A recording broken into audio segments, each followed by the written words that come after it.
Bonsoir, je suis très content d'être là. Petit propos liminaire, je vais être très probablement beaucoup plus trivial que ce qu'on vient d'entendre, qui était merveilleusement intéressant. Aussi pour une raison, c'est que, et c'est une petite différence importante, on ne fait pas de l'éducation, on fait de la formation professionnelle. C'est un peu différent. C'est de la formation continue.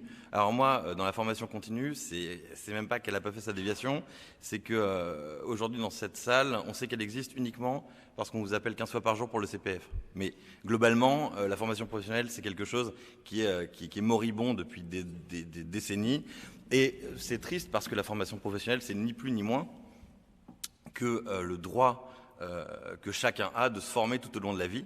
On a en fait sur notre fiche de paye 4 droits, hein, celui d'être malade, celui de vieillir, celui de perdre son emploi et celui de se former.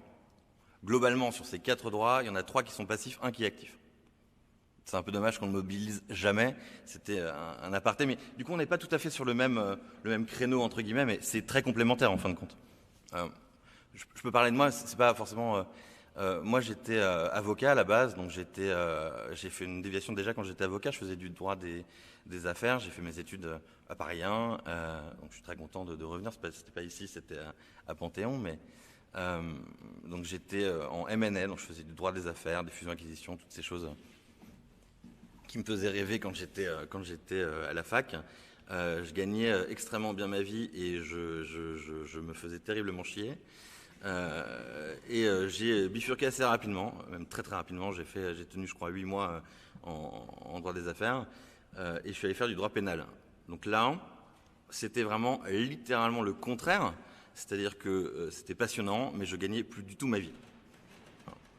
Donc c'était un choix que j'ai pas regretté parce que je me suis vraiment régalé, j'ai appris plein de choses, c'était extrêmement épanouissant, j'ai rencontré plein de situations humaines très diverses et très fortes et c'était génial. Ceci dit, je ne pouvais pas manger, donc c'était compliqué quand même au quotidien.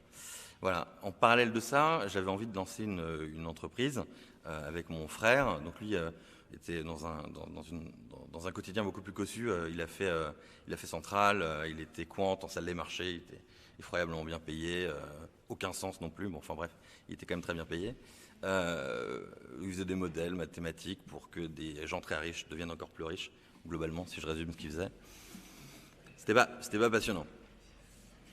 C'était des mathématiques très intéressantes, mais le sens n'était pas forcément exceptionnel. Et donc en fait, on cherchait des choses à faire. Et à l'époque, en fait, déjà il y avait Internet, il y avait des applications, il y avait tout ça. Et puis c'était quand même assez incroyable le fait de se dire qu'on n'était pas obligé d'aller prendre un bail commercial dans Paris qui coûtait une fortune pour lancer une activité, parce qu'en fait on avait Internet, on pouvait faire une application, la coder et puis tester un projet, tester un produit, voir si ça marchait.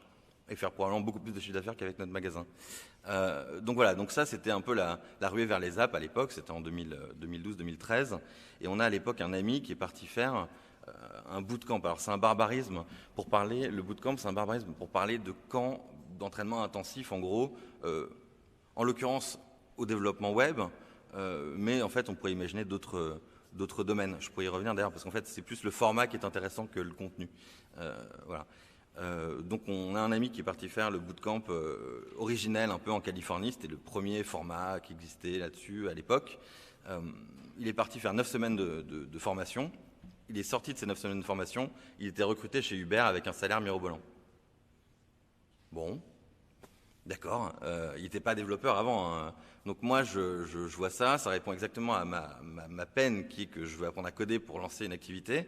Et par ailleurs, moi qui suis né au début des années 80, on m'a toujours dit Coco, chômage, chômage, chômage, chômage, chômage. Là j'ai un mec, en 9 semaines, il trouve un boulot beaucoup plus rémunéré que moi après 8 ans de fac. Ok, un peu nouveau quand même.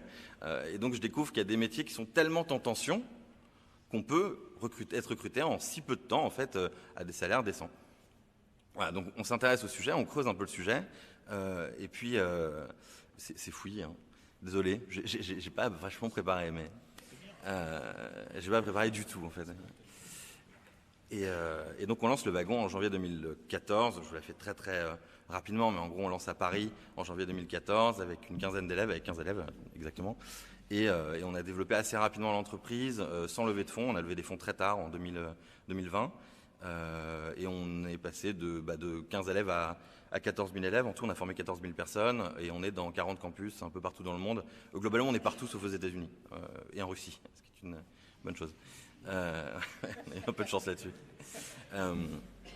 Donc on a bien développé l'entreprise. Aujourd'hui, on est plutôt un gros groupe. On a beaucoup de salariés. Enfin, on est gros. On a levé des fonds, on a des investisseurs, etc. Et on est leader mondial de ce format du bootcamp. Alors moi, quand je pense au sujet du sens et du travail, ma première réponse va être vraiment triviale. C'est que déjà, il n'y a pas de sens sans utilité. Concrètement, aller tous les jours faire un boulot qui sert à rien, dont on sait pertinemment qu'il sert à rien et pour lequel tout le monde nous fait comprendre que ça sert à rien, il y a peu de chances qu'on y trouve du sens et de l'épanouissement personnel. Ça, c'est quand même un premier élément. Nous, on a de la chance parce qu'en fait, on a une approche, entre guillemets, un peu héroïste de nos formations. C'est-à-dire qu'on forme des gens à des métiers dont on sait pertinemment qu'en sortie, ils seront recrutés. Alors, c'est intéressant parce que on parle de développeurs web, mais cette approche héroïste, on peut l'avoir sur plein de sujets. Moi, il y a un sujet qui me passionne, c'est les machines-outils. Aujourd'hui, les formations au maniement de machines-outils, c'est des formations qui sont extrêmement demandées. Pourquoi ? Parce que le ROI en fait, d'une formation de machine-outils est exceptionnel. Vous passez vous êtes sur vos guibolles toute la journée en plein cagnard et vous êtes mal payé dans un chantier.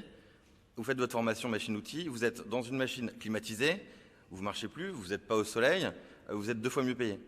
Enfin, je veux dire, le retour sur investissement entre guillemets de cette formation est simplement exceptionnel.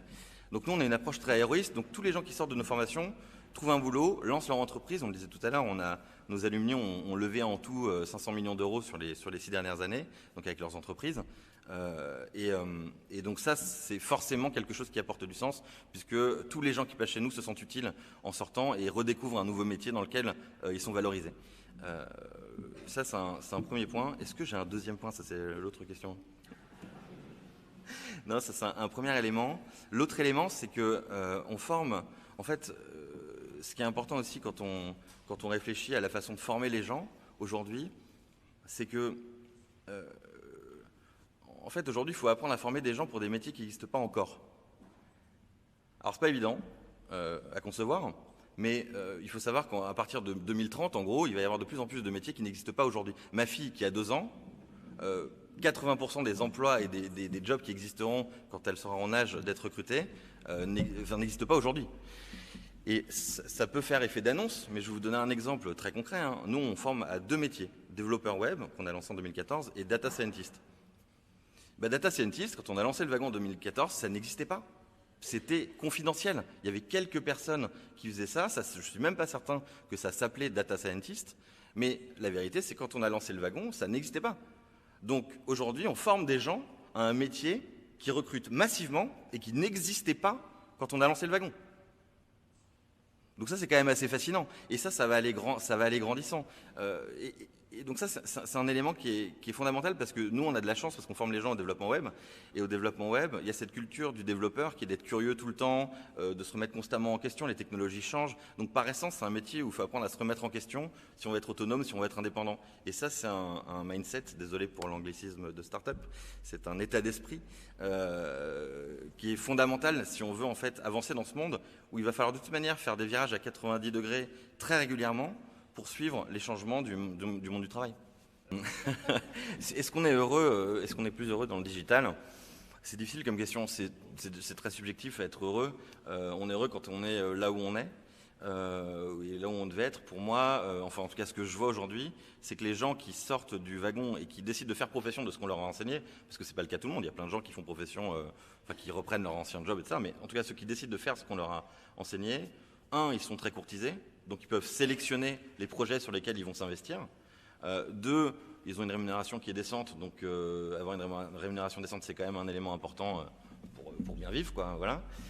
Et 3, comme ils travaillent, en fait, le métier de développeur web est beaucoup plus artisanal qu'il n'y paraît. C'est-à-dire qu'on fabrique des objets digitaux, des applications, etc., mais c'est très artisanal en fin de compte. Donc il y a ce côté un peu, je fais des choses de mes mains, quoi. Et encore une fois, ce qui est important, c'est le format. Parce que, je vous donne un exemple, là, il y a un bootcamp qui vient de se lancer dans la rénovation énergétique. Ils forment des gens qui sont chefs de projet en rénovation énergétique ou chauffagistes en rénovation énergétique. C'est des gens qui ont envie d'être artisans. Il y a des gens qui sont chez Accenture et qui vont chez eux pour se former, pour faire de l'artisanat dans la rénovation énergétique. Ça recrute dans tous les sens. Ils sont en indépendant, on facture ce qu'on veut aux clients. Enfin, c'est génial. Et c'est la même chose que les développeurs. C'est des métiers en tension. Et en fait, il y a des gens, ils en ont marre d'être dans des bureaux. Et puis ils vont aller faire de l'artisanat chez des particuliers, et c'est ça qu'ils préfèrent. Mon point, c'est que je pense qu'en tout cas, les gens qui sortent du wagon ont le loisir de choisir les projets sur lesquels ils bossent et d'être rémunérés pour ça. Et ça, c'est quand même, a priori, 2 éléments importants, fondateurs du bonheur. Voilà.